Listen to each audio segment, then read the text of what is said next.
Just north of these Ionians is the Greco-Hittite offspring, known as the Lydians.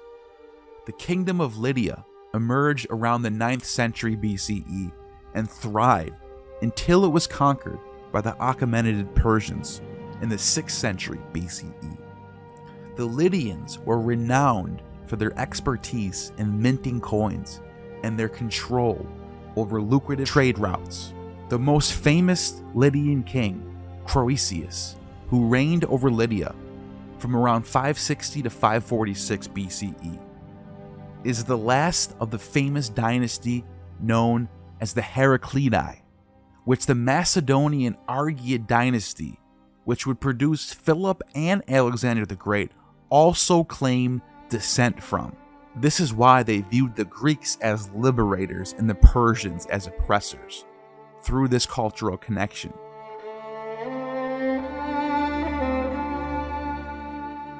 Neighboring these Lydians are the ancient Phrygians, whose famous kings include King Midas, who was given the golden touch by Dionysus, and his father, King Gordius, who tied the famous Gordian knot, which was cut by the sword of Alexander the Great in 333 BCE, when he freed the Phrygians from the bonds of the Persians.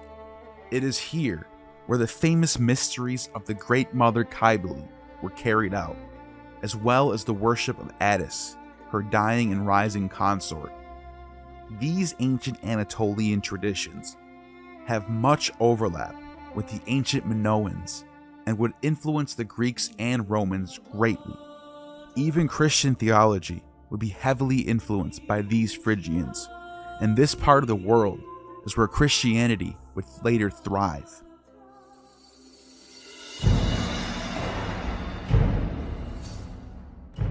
The Ionians of Miletus would find colonies all the way in the north, off the coast of the Black Sea, and Greek ideals would spread far and wide. To the east of the Black Sea is the Kingdom of Colchis. According to Diodorus of Sicily, the Bronze Age pharaoh Sesostris from the 12th century BCE led a successful campaign in the north and occupied the lands of all the seacoast from Libya to modern-day Russia, defeating the Hittites and the Mitanni Empire, as well as the Assyrians. Diodorus even claims that he conquered everything east all the way to India.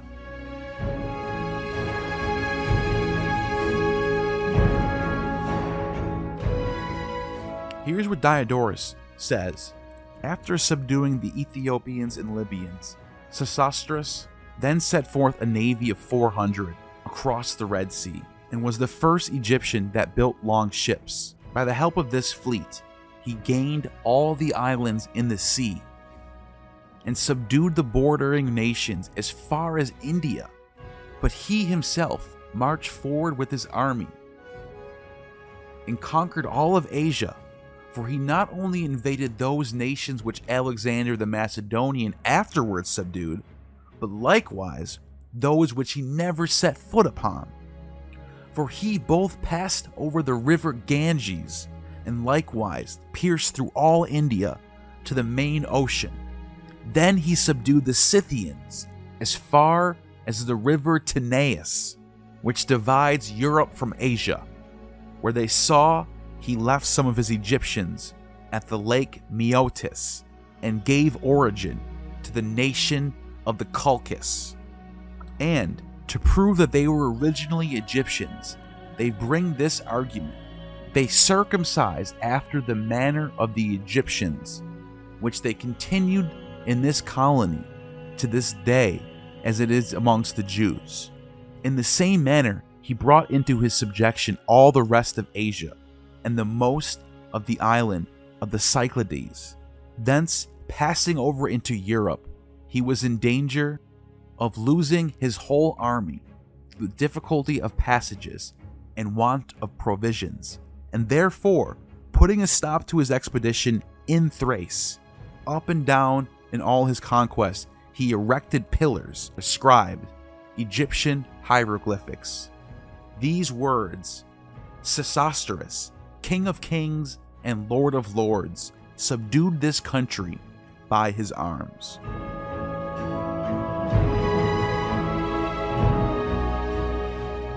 As a result, the kingdom of Colchis was planted in modern-day Georgia. It is also said that the Medes are descended from Sesostris as well. Sesostris was considered to be the son of Amun-Ra, equated by the Romans as Jupiter Heliopolis, and had a major temple in Baalbek and Heliopolis. According to both Herodotus and Diodorus, Sesostris had a brother who was also considered to be the son of Helios, and his name was Aeetes, and he was the father of Queen Medea, the famous Georgian Libyan witch, who was a priestess of the goddess Hecate. She ruled the kingdom that Sesostris laid down, and her influence on the Greeks is unmatched. The myth of Jason and Medea is given by the backdrop of these events, and Medea would become the focus on many ancient Athenian playwrights. Herodotus even says, "The Medes were formerly called by everyone Aryans, but when the Colchian woman Medea came from Athens to the Aryans, they changed their name, like the Persians." This is the Medes' own account of themselves.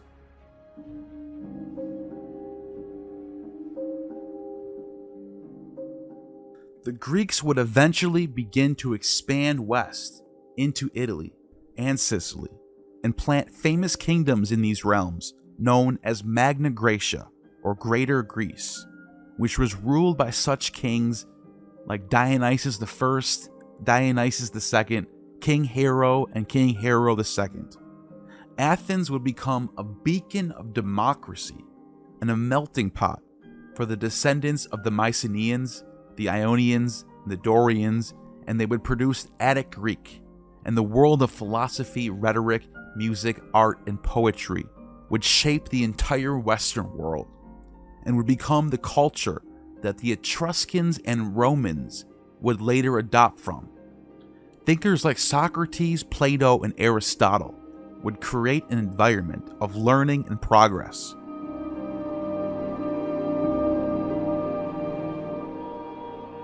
All of these events form the setting for Alexander the Great to spread Hellenism as far east as Afghanistan and India, and west as far as the coast of modern-day France and Spain. His empire would go on to be divided smaller Greek empires, such as the Seleucids, Ptolemies, Antigonids, and Pergamum. These empires would squabble over power for the next 300 years, and as a result, Hellenism reigned supreme through the known world. Roman civilization would owe its entire culture to the Greeks, and the Byzantine Romans would continue to use the Greek language until the dawn of the Renaissance era, all the way in the 15th century. And the same Greek ideals of democracy, justice, constitutions, and the thirst for knowledge would return in the modern age, thanks to the republics of France and America.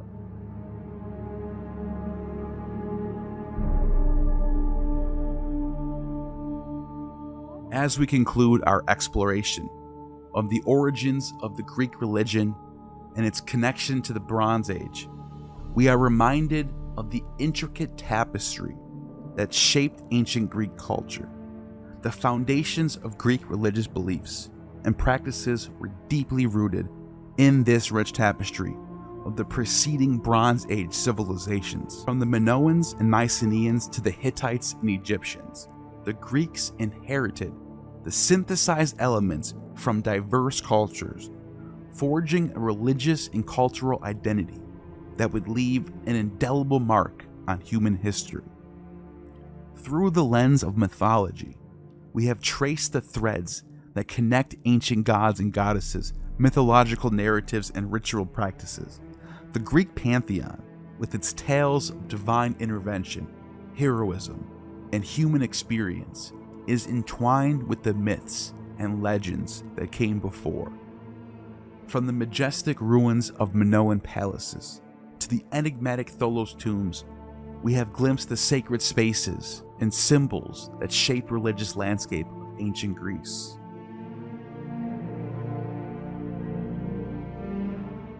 The legacy of the Bronze Age civilizations echoes in the practices and traditions of the ancient Greeks, their rituals, temples, and sanctuaries. It is through this rich tapestry and innovations that Greek religion found its unique expression, intertwining the spiritual, human, mythical, and historical. The story of Greek religion is one continuity in evolution, reflecting the dynamic nature of human culture. It reminds us of the interconnections that shape our world, where beliefs and practices are passed down, transformed, and blended across space and time.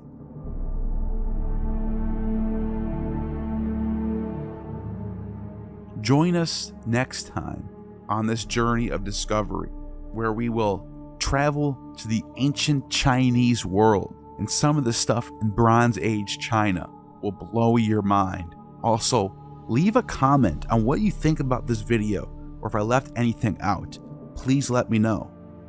And don't forget, you have just attained true gnosis.